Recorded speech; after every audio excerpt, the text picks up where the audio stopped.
Seguimos en Venezuela, que registró más de 1000 conflictos laborales en el año que acaba de terminar, en el 2023.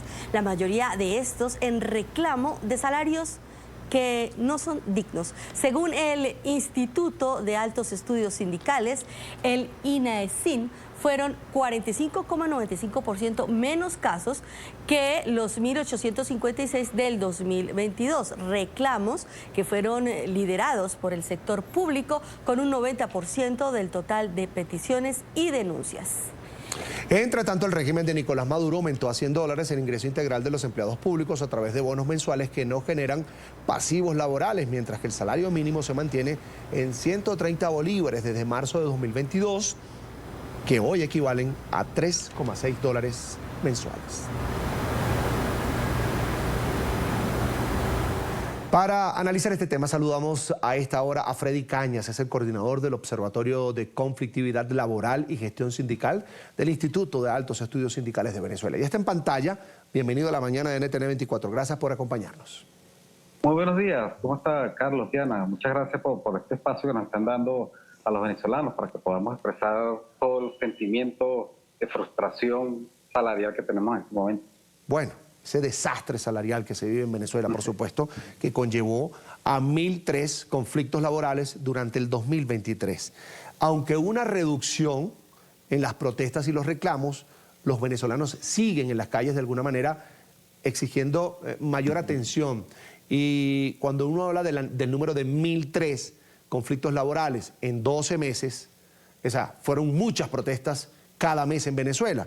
Y quisiera saber su opinión sobre esto. ¿Cómo es que el régimen de alguna manera no escucha lo que está pasando en las calles? Ok, primeramente tenemos que analizar las cifras. Ciertamente en el año 2023 se registraron 1003 conflictos. Esto no lo hace mínimo a los 1856 conflictos que se presentaron en el 2022. ¿Por qué? Porque los trabajadores venezolanos ya entendieron de que las protestas aisladas no llegan a nada. Los trabajadores se han estado generando alianzas intersindicales.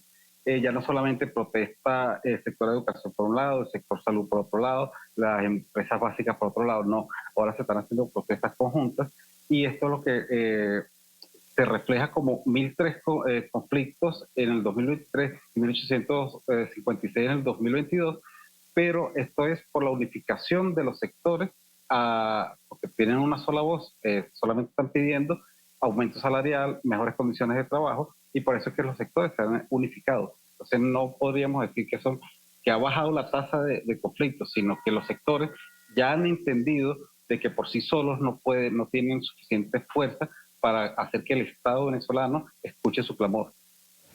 Por supuesto, Freddy, los conflictos siguen porque es que además como la situación no tiene ni siquiera una solución a corto, mediano, largo plazo, esto sigue de esta manera, pero lo que preocupa es que aparte de los conflictos que se generan entre trabajadores y empresas y al tiempo que los trabajadores le están dedicando obviamente a ser escuchados, pues esto baja la productividad.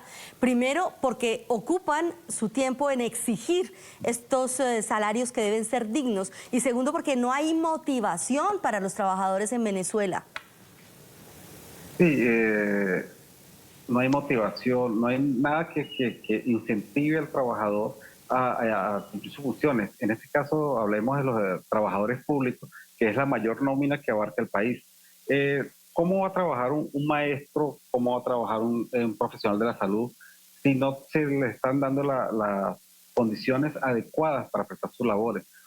Una escuela donde se está cayendo los techos, donde no hay pupitres, un hospital donde no hay ni siquiera gasas, no hay anestesia. Entonces a los trabajadores no les queda otra sino salir a protestar, ya que los centros de salud y los centros educativos prácticamente tienen un cierre técnico en Venezuela. Los trabajadores lo que están haciendo es levantar la voz.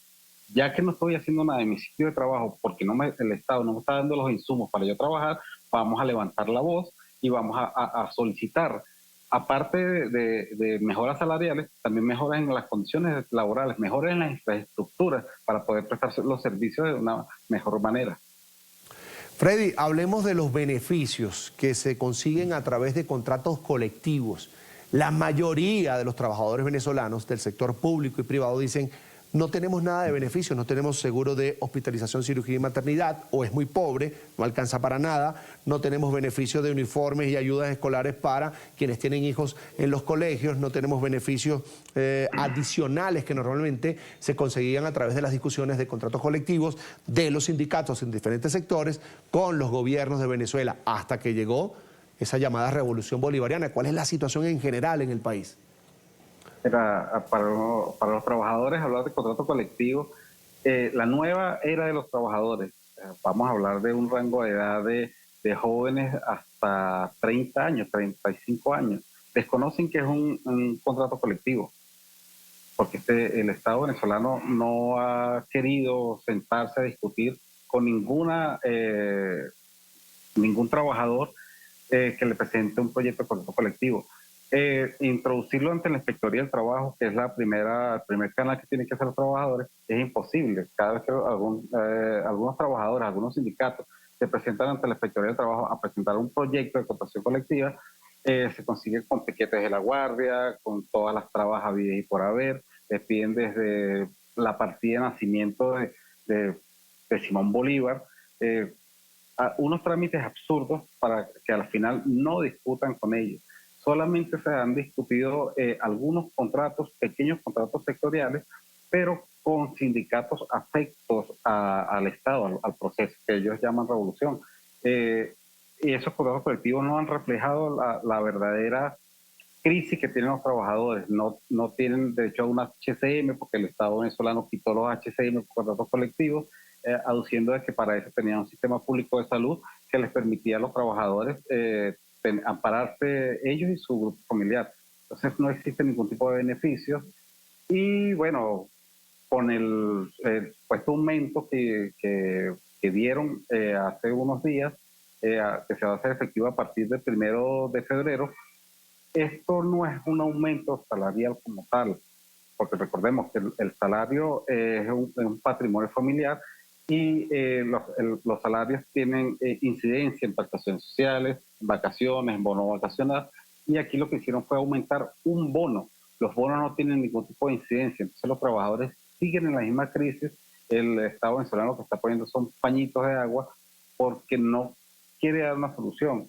Recordemos que aquí en Venezuela ahorita estamos en el foro del diálogo social, propiciado por la Organización Internacional del Trabajo, la OIT, el cual el Estado venezolano unos días va a las reuniones, otros días no va, no presenta soluciones, no da respuestas, y como ellos no pueden aumentar el salario mínimo como tal por resolución del foro del diálogo social, ellos lo que están haciendo es aumentar estos dichosos bonos que no le llegan a todos los trabajadores, solamente le llegan a un pequeño grupo de trabajadores afectos a este proceso que ellos llaman revolución.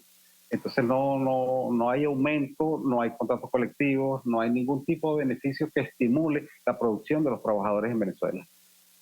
Lo cual es más que lamentable y supremamente injusto. Freddy, hace unos instantes usted hablaba del papel, del rol de los sindicatos, ¿no? Que se supone que es este puente entre las empresas y los trabajadores, un derecho al que tienen todos los empleados, todos los trabajadores, es la voz de libertad de quienes están laborando en algún tipo de sector privado o público. Pero al no ser escuchados, si no son respetados, ¿qué debe ser? Además, este organismo, como decimos, ese puente, esa comunicación que hay entre los trabajadores, la mano obrera con las empresas, pues no hay otro plan B, no hay cómo seguir o cómo lograr un acuerdo y mucho menos ser escuchados. Y le están tapando la boca ni más ni menos que a los sindicatos. Les está tapando la boca como tal, no. La represión que existe aquí en Venezuela en contra de la dirigencia sindical ha sido bastante fuerte. Tenemos sindicalistas detenidos que están siendo utilizados como ficha de canje. Las elecciones para las organizaciones sindicales de los trabajadores está siendo retrasada por entes del Estado, llámese el Ministerio de Trabajo, llámese el CNE, y los trabajadores están optando por hacer elecciones desde la base, sin solamente, como dice la Constitución, solamente presentando los recaudos formales a la Inspectoría del Trabajo para hacer las elecciones. El CNE no está validando, no se le están dando, oficializando estos sindicatos, y el Estado venezolano parece es como si tuviera una venganza, algún tipo de desquite en contra de las organizaciones sindicales, por el simple hecho de levantar la voz y decirle Estado como mayor patrón en Venezuela, lo está haciendo mal. Entonces los sindicalistas han optado por hacer denuncias internacionales, denuncias ante la Organización Internacional del Trabajo, apertura de expedientes, porque en algún momento tiene que prevalecer la justicia laboral para los trabajadores. En pantalla, Freddy Cañas, coordinador del Observatorio de Conflictividad Laboral y Gestión Sindical del Instituto de Altos Estudios Sindicales de Venezuela, el INAESIN. Gracias por acompañarnos estos minutos aquí en la mañana de NTN 24. Muchas gracias, Carlos. Muchas gracias, Diana, y feliz día.